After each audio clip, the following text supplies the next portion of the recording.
Giving all praise and glory to Yahweh, Bahashem, Yahushai, Bahashem, Rakakadash. Double honor to the elders of GMS. Also, salutations to all the Akim out there that's listening is true. Also, shalom to the rest of the hopeful elect. And I have a little article right here. It's called What the Mayans Believed About the Solar Eclipse, all right? And, those was our people, all right? Which I believe the Mayan Empire was, it was Issachar. Some was Issachar, but it was mainly Zebulon and Asher. All right. When you go into what was located, right? It says, where did the Mayan live? The Mayan civilization occupied the northwestern part of the Asma Central of America, from Cyprus, from Yucatan, now part of southern Mexico and Guatemala, Honduras, Belize, El Salvador, and Niagara. All right. So it was mainly Asher, Zebulon, and Issachar. If you going by the by the 12 tribe sign, which I think it was a mixture of the tribes there. It wasn't just one tribe. Then you had the Aztec, right? Which I believe they was mainly Issachar, but also some of those tribes too, because Jake always blend amongst each other, regardless. I don't care where you go, if you got Judah there, you're gonna have some Northern Kingdom there, If you got Issachar there, you're gonna have Ephraim there, all right? You're gonna have Simeon there. That's just the way it is, because the tribes always mingle amongst each other, because we Israelites, and that's the way the Lord set it up. The tribes is gonna always mingle amongst each other. But when you read Genesis to 49, he set up what word I'm looking for? A coordination on mainly where the tribes was going to be, So let's read a little bit of this article. It says, we've already talked about the importance of a solar eclipse in different cultures, from the ancient civilizations believed about them to their spiritual importance. However, there's one ancient culture that had particularly interesting beliefs regarding the celestial phenomenon. The Mayans of ancient of Mesoamerica. So in the comprehensive exploration, we will delve into the fascinating world of the Mayan perceptions of the solar eclipse and how much of a cultural significance it had for them, right? Because let's go to Genesis real quick. Okay, hold on, let me get back to that. Let's go to Genesis, all right?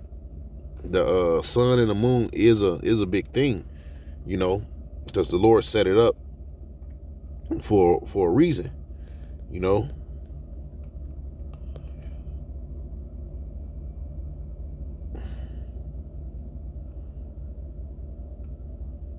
All right, let's put in signs, which it should be in the first chapter.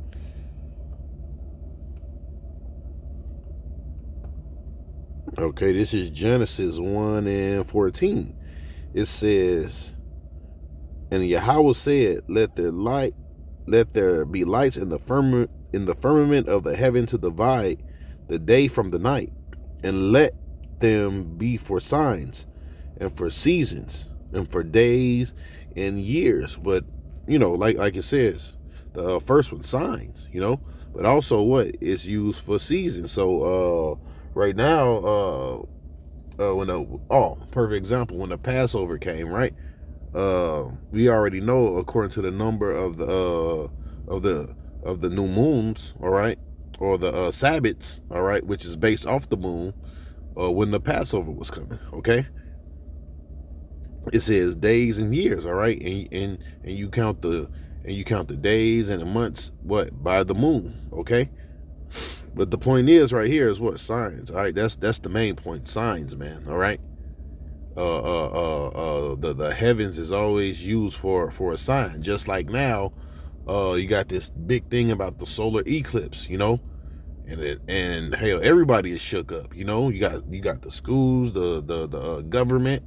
You know, everybody is warning of this solar eclipse to come. You know, it's a very big thing. You know, it's a big sign. Now it says Chabal Kin when the sun is eating, because basically eclipse is when the moon covers the sun, you know, and everything darkens. Okay. It says to the Maya or the Mayans, a solar eclipse was just not an astronomical event. It was a cosmic drama. And what shows you that is the movie Apocalypto. You know, when they was sacrificing those jakes, right? And when the solar eclipse came, guess what? They worshiped the solar eclipse and they stopped sacrificing. And in their head, they thought that the sun god said, you know, that the sun god said that was enough. But really, if you pay attention to the movie, really that was a sign. That was a sign of them about to go down. You know, because at the end of the movie, who was coming upon that shore? The Spanish Inquisition. You know, and they came and they fucked the Northern Kingdom up, man. You know, it says it is cosmic drama unfolding before their eyes. They poetically described it as Chuba Kin, a term that vividly translates to when the sun is eating. So just like many other ancient cultures, they believe that the sun was attacked by the moon. Which, you know, Jake is bugged out, man. You know, that's why you know, the scripture speaks about what old wives' tales. You know, and that's really why Jake got fucked up too. You know, because Jake was into all kind of madness, which I just read in Genesis what the Lord set up the sun and the moon for. You know, for what? For signs and the times. You know, for signs and times. It says, so just like many other ancient cultures, they believed the sun was attacked by the moon. This could also serve as a symbol of an eternal struggle between light and darkness, and order and chaos. You see, showing you, hey man, that's spiritual. You know, between what light and darkness, and that's the fight right now. You know. And they're right, you know. It is a fight between light and darkness. You know, let's grab a scripture real quick. This is John 3:19. It says, "And this is the condemnation, that light is come into the world, and man loved darkness rather than light." You see, they go to fight right there. You know. It's always gonna be a fight between what? Righteousness and wickedness. All right, light and darkness. All right, light is what? Righteousness. Wickedness is darkness. You know, so they was right about that. You know. Then it says chaos. What's coming? Chaos is coming. Revelations. Matter of fact, let me get kind of excited. Let me put that back in real quick. Then it said, and order. You know, what order? You know, the kingdom of heaven. You know, which is true. You know, so this solar eclipse is a big thing. But let's go back to right. It says, and man loved darkness rather than light. You see, because their deeds were evil, and everyone that hateth the light neither cometh to the light, lest their deeds be reproved. You see, but there go the eternal struggle between what? Light and darkness. And that light, like I was saying, the light is righteousness. The darkness is what? Evil. All right. And the light also represents what? Yahweh Shai. Okay. And read 21 too. But he that doeth truth cometh to the light, that his deeds may be made manifest, that they are wroth in Yahweh. You see? It says, right. Let me go back to because they mentioned chaos, Revelations 12 and 12. Because all hell is about to break out, man, This devil is about to show his horns, And I know we don't roll Revelations 12 and 12 out, But it's a must, Revelations 12 and 12. It says, therefore rejoice ye heavens and ye that dwell in them. Woe to the inhabitants of the earth, of the sea, for the devil is come down unto you, having great wrath, because he knoweth that he have but a short time. You see? That go to chaos that's coming. Let's see, we probably can even go to Esdras. Let me see.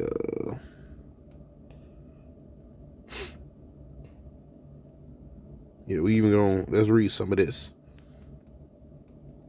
Esdras 9 and 1. And he answered me and then said, measure thou the time diligently in itself. And when thou seest part of the times past, which that solar eclipse, that's part of the times. Or what? Or that's a part of the signs.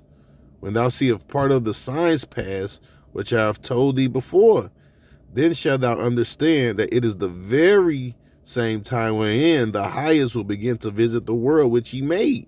So hey, that's what this article is talking about, basically. Which those solar eclipses mean things, It means something special is coming upon the earth. Therefore, when there shall be seen earthquakes and uproars of the people, you see chaos.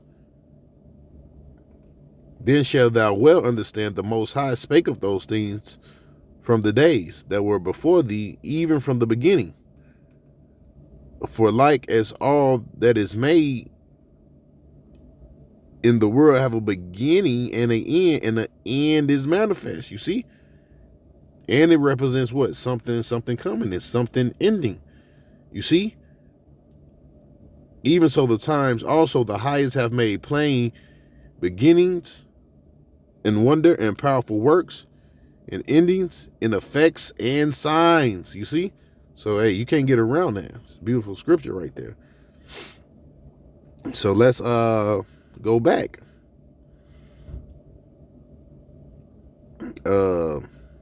Okay, where do we leave off at? Right. This could also serve as a symbol of an eternal struggle. What? A spiritual eternal struggle. What? Jacob and Esau. It is an eternal struggle because it's been like that since the beginning. From the womb we was fighting. You see? It said Jacob and Esau fought in the womb. I'm not gonna grab that one, but that's part of that eternal struggle. That was the light and darkness fighting in the womb. Jacob and Esau. So leading this to say a solar eclipse was particularly cheerful event for this civilization. You see? It says, just imagine the scene for them. The sun, well, like I was saying, I mentioned that movie. That's a perfect example. All right, the movie Apocalypto. It says the sun, their source of life, and the vitality suddenly disappears for the Mayans. Such an event wasn't just a natural occurrence; it was a cosmic warning sign or omen approaching chaos that interpreted a solar eclipse as indicators in imbalance in the universe, a clash between opposing forces, such a day, night, good and evil.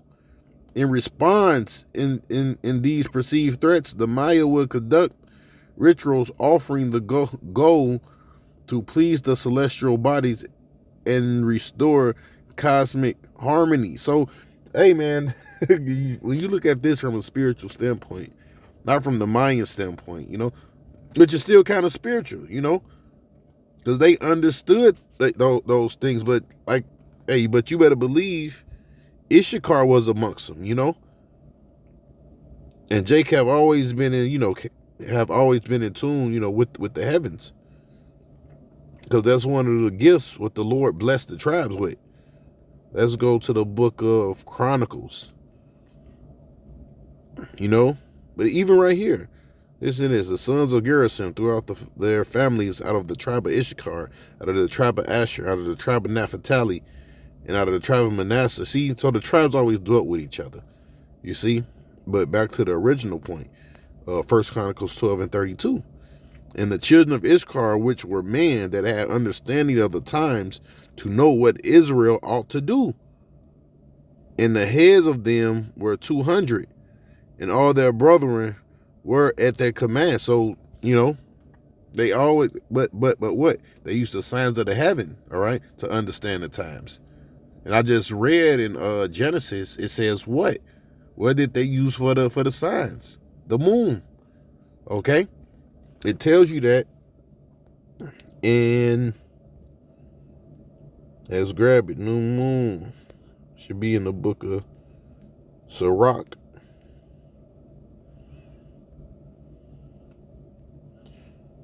Hold on. 1 second. I just put in moon.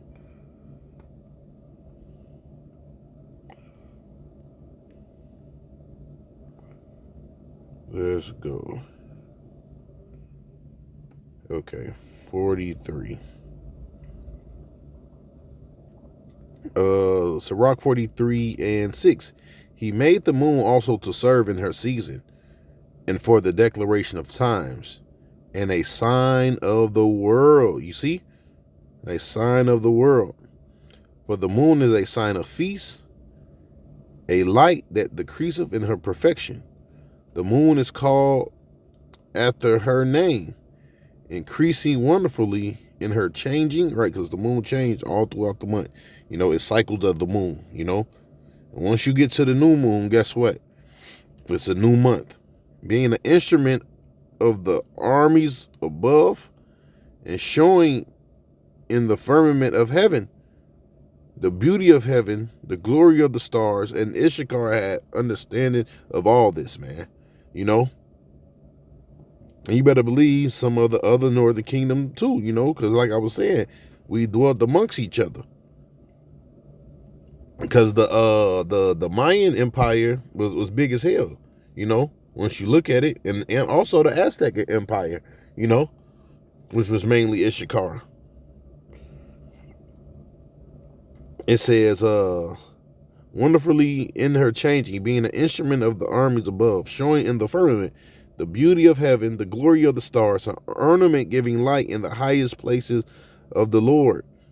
At the commandment of the Holy One, they will stand in their order and never faint in their watches right. So, hey, the moon ain't gonna never go nowhere, man. So let's go back to this article.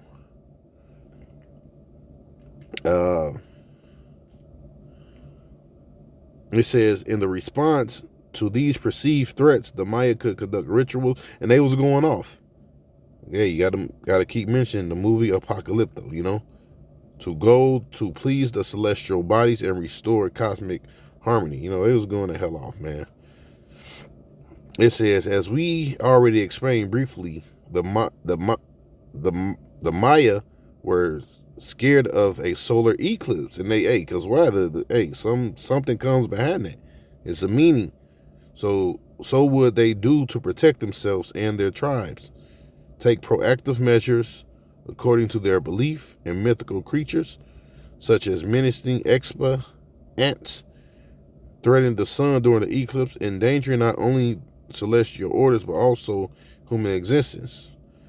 To protect the sun from ants, the Maya would create a loud noise through drumming, shouting, even firing weapons in the air. They truly believed that this was one of the best ways to repel the darkness caused by the eclipse and protect the sun during this season. So they was off. They was off as hell. And that's probably all that I will read from there. Let me see. I'm gonna scan through this real quick. Right, which I'm basically done. So with that, I hope you was edified, man. But hey, the tribe showing you, they the children of Israel, and through different events, whether it was 70 AD, the transatlantic slave trade, man, you always had events like this, whether it was chariot sightings, that's signs of the heavens. because that's where they dwell. You know, this, that signs in the heavens always always took place. Matter of fact, all the time, man. So let's go to, let me see. I think I got one more scripture. One more scripture.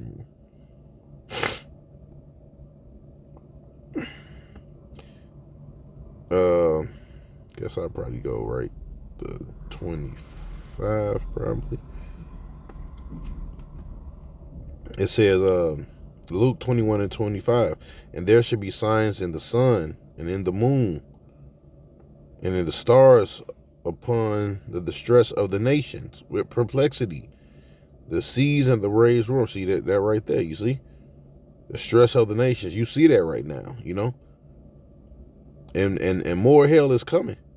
But the beginning part, there should be signs in the moon and hold on, stars in the sun and the moon and in the stars. Oh, you got that comet coming, You got the comet coming too.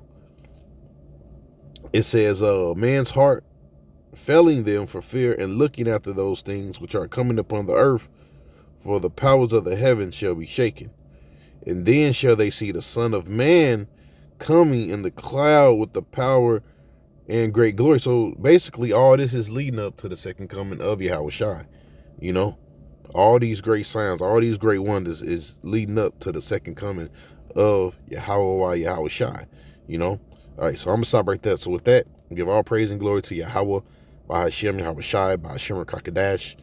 Double honor to the elders of GMS. Also salutations to all the Akim out there that's wishing is true. And also shalom to the rest of the hopeful elect. Peace.